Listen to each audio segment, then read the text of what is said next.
वो दिन था 29 नवंबर 2010 जब छत्तीसगढ़ के दुर्ग जिले में राजीव दीक्षित जी अपनी जिंदगी का आखिरी स्पीच देकर करीब 2 बजे दया सागर नाम के एक व्यक्ति के साथ अपनी गाड़ी में बैठकर भिलाई के लिए रवाना हो जाते हैं। हालांकि कुछ ही दूरी तय करने के बाद अचानक उनकी तबीयत खराब हो जाती है और फिर जब दया सागर पूछते हैं कि क्या हुआ तो बताते हैं कि सीने में थोड़ी सी गैस चढ़ी है, टॉयलेट जाऊंगा तो ठीक हो जाऊंगा। लेकिन उनको क्या मालूम था कि आज जिंदगी का आखिरी दिन है और ये सीने पर गैस चढ़ना तो एक जरिया है। राजीव दीक्षित जी की यह बात सुनकर दया सागर ड्राइवर को दुर्ग के आश्रम की तरफ ले जाने को कहते हैं। गाड़ी को आश्रम पर पहुंचते ही राजीव दीक्षित जी जल्दी से गाड़ी से उतरकर टॉयलेट की ओर जाते हैं। समय धीरे धीरे बीतते जाता है और राजीव दीक्षित को टॉयलेट गए आधे घंटे बीत जाते हैं और जब राजीव दीक्षित जी वापस नहीं आते हैं तब दया सागर उन्हें खोजते हुए खुद टॉयलेट की तरफ आगे बढ़ते हैं और जब टॉयलेट के पास पहुंचते हैं तो देखते हैं कि राजीव दीक्षित जी बेहोशी हालत में जमीन पर पड़े हुए हैं। अब उन्हें ऐसा देखकर तुरंत उनके पास के एक सरकारी हॉस्पिटल में एडमिट कराया जाता है, लेकिन उनकी तेजी से बिगड़ती हालात को देखकर उन्हें जल्द ही बड़े हॉस्पिटल में रेफर किया जाता है और इसके बाद से ही राजीव दीक्षित जी को अपोलो हॉस्पिटल ले जाया जाता है, जहां उनकी इलाज तो शुरू हो जाती है मगर कुछ ही घंटों बाद रात करीब 2 बजे डॉक्टर्स उन्हें मृत्यु घोषित कर देते हैं और उनकी मृत्यु का कारण डॉक्टर हार्ट अटैक बताते हैं।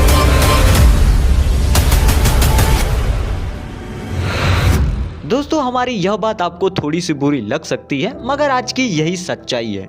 हम एक ऐसे समाज में रहते हैं जहां हम अपना इंस्पिरेशन उन्हें मानते हैं जो कभी ना कभी हमारे साथ ठगी करके चले जाते हैं या फिर हमें एक ऐसी चीज सिखा के जाते हैं जिसका प्रयोग से हमारे फ्यूचर में एक बुरा प्रभाव पड़ता है। हम अपना हीरो उन्हें मानते हैं जो एक जहरीले पान मसालों का प्रचार बड़े धूमधाम से करते हैं। हम अपने देश के वीर योद्धा सैनिकों की सम्मान करें या ना करें मगर कोई सैनिक मूवी में एक्टिंग करने वाले एक्टर को हम अपना एक वीर योद्धा जरूर मान लेते हैं। लेकिन रुकिएगा, आज की ये वीडियो कैसे वीर योद्धा को एक बार फिर से याद दिलाने के लिए बनाया गया है जिसने 5000 से भी ज्यादा विदेशी कंपनियों को लोहे की चने चबाने पर मजबूर करके रख दिया था। जी हाँ, आज हम बात कर रहे हैं स्वराज बचाओ और स्वदेशी अपनाओ मूवमेंट को स्टार्ट करने वाले राजीव दीक्षित जी के बारे में। राजीव दीक्षित जी का जन्म 30 नवंबर 1967 को अलीगढ़ जनपद के अंदर अतरौली तहसील के नाहपुर ग्राम सभा में एक मिडिल क्लास परिवार में हुआ था। इनके पिताजी का नाम राधेश्याम दीक्षित था और माताजी का नाम मिथिलेश कुमारी था। और एक बात और, राजीव दीक्षित जी को राजीव भाई के नाम से भी जाना जाता था, तो इसीलिए आज की इस वीडियो में राजीव दीक्षित जी को राजीव भाई के नाम से जानेंगे। राजीव भाई बचपन से ही पढ़ाई लिखाई में बहुत ही अच्छे थे। इन्होंने अपने इंटरमीडिएट की पढ़ाई फिरोजाबाद से पूरी की और बीटेक की पढ़ाई इलाहाबाद से पूरी की और फिर राजीव भाई अपने एमटेक की पढ़ाई आईआईटी कानपुर से पूरा किया और फिर एक होनहार इंजीनियर बनने के बाद राजीव भाई ने कुछ समय तक भारत के CSIR और फ्रांस के टेलीकम्युनिकेशन सेंटर में भी काम किया। लेकिन उनके अंदर तो हमेशा से ही अपने भारत देश के लिए कुछ करने की चाह थी। लेकिन राजीव भाई भगत सिंह, उधम सिंह और चंद्रशेखर आजाद से भी बहुत इंस्पायर थे और फिर राजीव भाई का ध्यान जल्दी विदेशी कंपनियों पर गया जो भारत में आकर लाखों लोगों को खराब क्वालिटी का सामान बेचकर लाखों लोगों के साथ लूटपाट मचा रहे थे और पूरा फायदा कमाकर अपने देश ले जा रहे थे।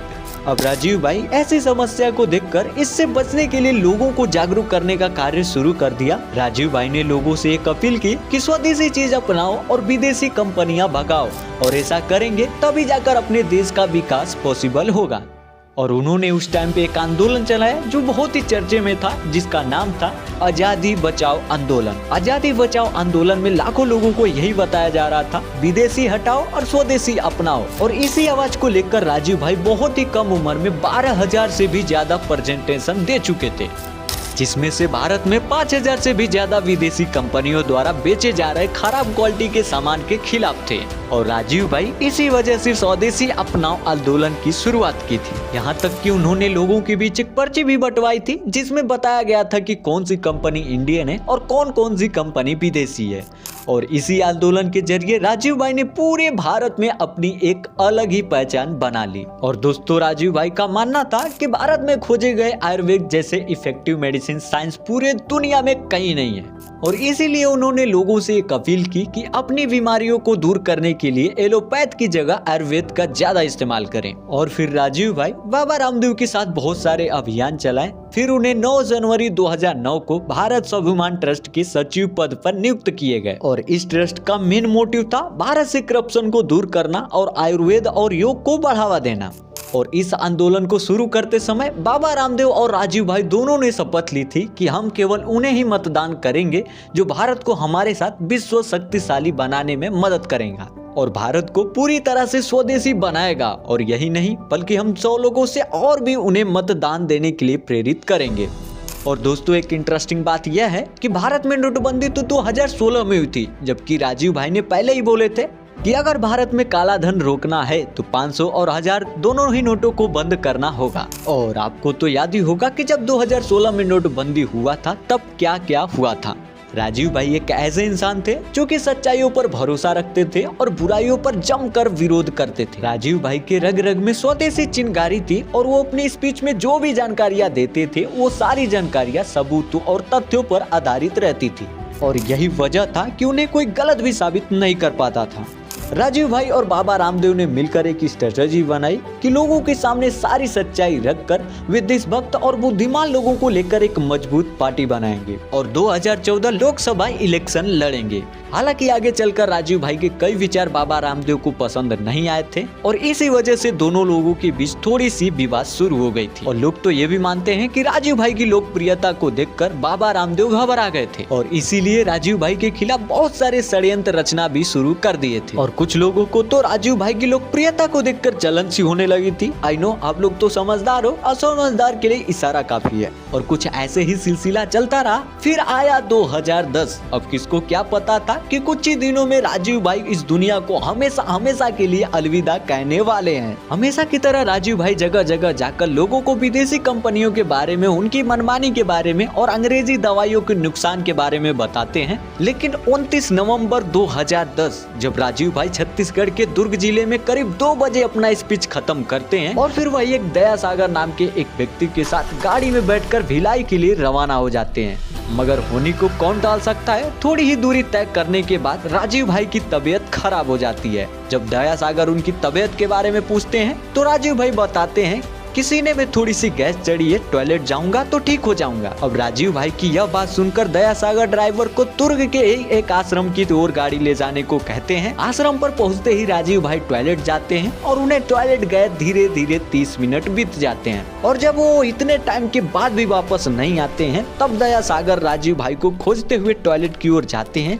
जैसे ही दया सागर टॉयलेट पहुँचते हैं राजीव भाई को टॉयलेट के ही फर्श पर बेहोशी हालत में पड़े हुए देखते हैं। उन्हें पास के एक सरकारी अस्पताल में एडमिट करवाया जाता है, लेकिन राजीव भाई की हालत को सीरियस देखते हुए उन्हें बड़े हॉस्पिटल में रेफर कर दिया जाता है। जिसके बाद से राजीव भाई को अपोलो हॉस्पिटल ले जाया जाता है, जिसके बाद उनका इलाज तो शुरू हो जाता है मगर ज्यादा देर तक नहीं। 30 नवंबर की आधी रात 1 से 2 बजे के बीच डॉक्टर उन्हें मृत घोषित कर देते हैं और उनकी मौत की वजह डॉक्टर्स हार्ट अटैक बताते हैं। और इस तरह से राजीव भाई की महज 43 साल की उम्र में दुनिया छोड़कर चले गए। इसके बाद से राजीव भाई की पार्थिव शरीर को उनके घर ना ले जाकर बल्कि हरिद्वार के पतंजलि योग पीठ में ले जाया गया। इसके बाद से दोस्तों कई सारी बातें सामने आई, जैसे कि उनका शरीर नीला पड़ गया था, जैसे उनको कोई जहर दे दिया है। हालांकि उनका पोस्टमार्टम भी नहीं कराया गया और जल्दी से जल्दी उनका दाह संस्कार करा दिया गया।